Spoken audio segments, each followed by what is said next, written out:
The Federal Reserve just flipped the switch. Interest rates were cut for the first time in 2025, and Wall Street went wild. Stocks shot to record highs overnight, and the Fed is already hinting at more cuts before the year ends. But here's the truth.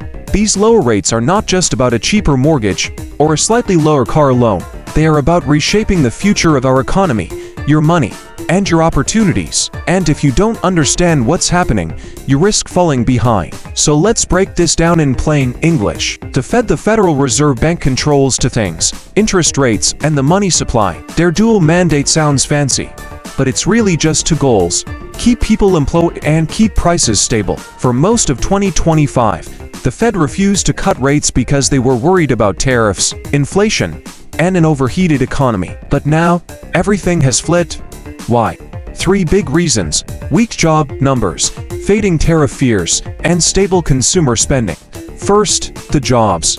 August data showed fewer new jobs than expected. Even worse, the Bureau of Labor Statistics admitted that job growth had been overstated for most of 2025. Translation: the job market is weaker than we thought. Second, tariffs. For months, Jerome Powell said tariffs were a reason not to cut rates because no one knew how they'd affect prices. But now that trade deals are signed, the Fed feels more confident. And third, spending. Despite all the concerns, Americans kept swiping their credit cards, buying groceries, going out to eat, and the economy stayed alive through consumer spending. But here's the real game changer.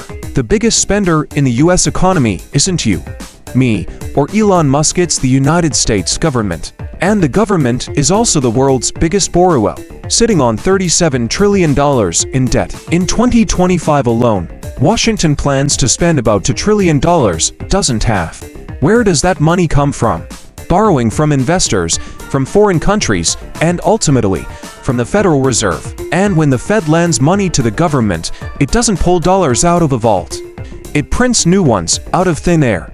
That's why lower interest rates matter. They allow the government to refinance its massive debt at cheaper rates, but also to borrow even more and spend even more. When Washington spends, it stimulates the economy, funding construction, technology, healthcare, defense, and welfare. That creates jobs, pushes money into the system, and makes the economy look stronger. But there's a catch: inflation. Because all this spending is funded with money that didn't exist before. And the dollar is not backed by gold or silver, it's backed only by trust. Now think about your mortgage. If rates drop from 7% to 5%, homeowners rush to refinance. Some just save on their monthly bill, but many pull cash out of their home equity, spending that money on renovations, vacations, or new cars. That spending feels great short-term, but it adds more fuel to the fire of inflation. The government does the same thing: refinances old debt, then borrows more to spend more. And here's where politics comes in. President Trump has been pushing for even lower rates, down to 1%.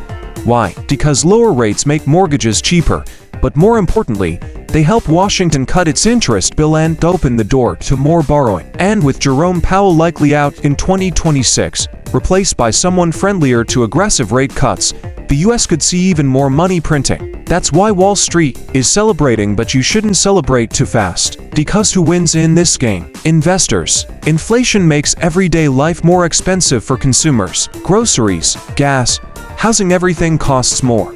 But inflation also inflates asset prices. Stocks, real estate, business profits, all of these rise. And the owners of those assets, the investors, become richer. That's why the system feels unfair. Everybody is a consumer, rich or poor. But only those who invest get to benefit from inflation. Think about it.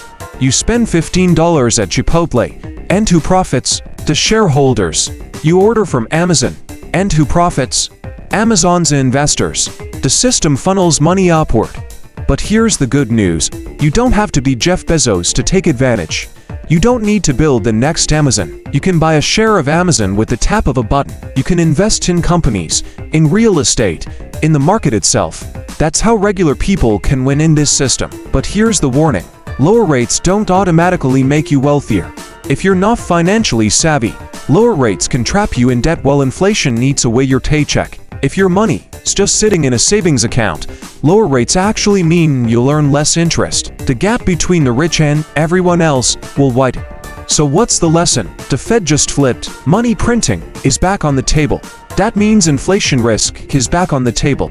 And the only people who come out ahead are those who invest. If you don't learn to play this game, you'll be left wondering why you work harder, but keep falling behind.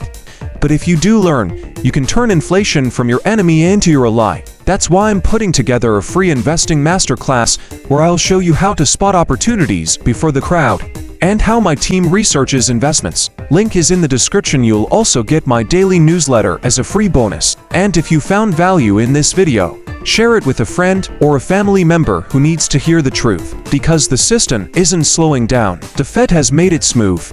And the question now is, are you ready to make yours?